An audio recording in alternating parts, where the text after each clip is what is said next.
എന്തുവാ അറ്റത്ത് കയറി കിടക്കുന്നത്? ഇന്നലെ ഭയങ്കര മഴയായിരുന്നു, അപ്പോൾ ഇടിയൊക്കെ ഉണ്ടായിരുന്നു, ഇടിമിന്നലൊക്കെ ഉണ്ടായിരുന്നു. അപ്പം നമ്മുടെ കൊച്ച് പേടിച്ച് വിറച്ച് ചാക്കൊക്കെ കടിച്ചു കയറി. ഇവിടെ വെള്ളം വീരാതിരിക്കാൻ വേണ്ടി നമ്മളിവിടെ ഇങ്ങനെ ചാക്ക് മറിച്ചിട്ടുണ്ടായിരുന്നു. ചാക്ക് കടിച്ചു കയറിയതിൻ്റെ അവശിഷ്ടമാണ് ഈ കിടക്കുന്നത്. ബാക്കിയൊക്കെ എന്ത് ചെയ്യണം, ഇവിടെയൊക്കെ കടിച്ചു കയറി ഇട്ടിട്ടുണ്ട്. അതോ അമ്മ അത് അവിടെ കൊണ്ടുവന്നിട്ടുണ്ട്. ആ ചാക്ക് കണ്ട അവിടെ കിടക്കുന്നു. ഒന്നിനും കൊള്ളാത്താക്കിയോള് പേടിച്ചിട്ട് ഭയങ്കര പേടിയാണ് അവൾക്ക്. ഇടിയും പടക്കവും ഇങ്ങനെ വലിയ ശബ്ദങ്ങളൊക്കെ ഭയങ്കര പേടിയാണ് കൊച്ചിന്.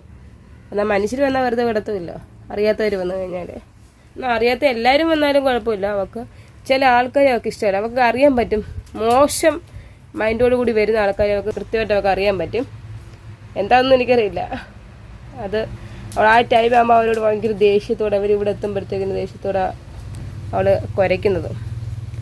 അതുപോലെ നന്നായിട്ട് മൃഗസ്നേഹമായിട്ടുള്ളവരും അല്ലാതെ മനുഷ്യനെ സ്നേഹിക്കുന്നവരും നല്ല മൈൻഡോടെ വരുന്നവരെയൊക്കെ നമുക്ക് ഭയങ്കര ഇഷ്ടമാണ്, ഭയങ്കര ജീവനാണ്. അവരെ കാണുമ്പോൾ വാലാട്ടി ആട്ടി ആട്ടി അങ്ങ് വീഴും, അത്രയ്ക്ക് അങ്ങ് ഇഷ്ടമാണ്. നമ്മുടെ രേവ ചേച്ചി വരുമ്പോൾ കണ്ടിട്ടില്ലയോ, ചേച്ചിക്ക് ഇവിടെ ഭയങ്കര ഇഷ്ടമാണ്. അതുപോലെ ഇവക്കും ജീവനാണ് അങ്ങോട്ട്. ചേച്ചി ഇപ്പോൾ വന്നിട്ട് കുറേ നാളായി. മോനെ മോനെ എന്തോ ഉണ്ട് വിശേഷമൊക്കെ? ഇന്നും കൂടിയൊക്കെ ഉണ്ടാകും, ബഹളം ഉണ്ടാക്കല്ലേ കേട്ടോ.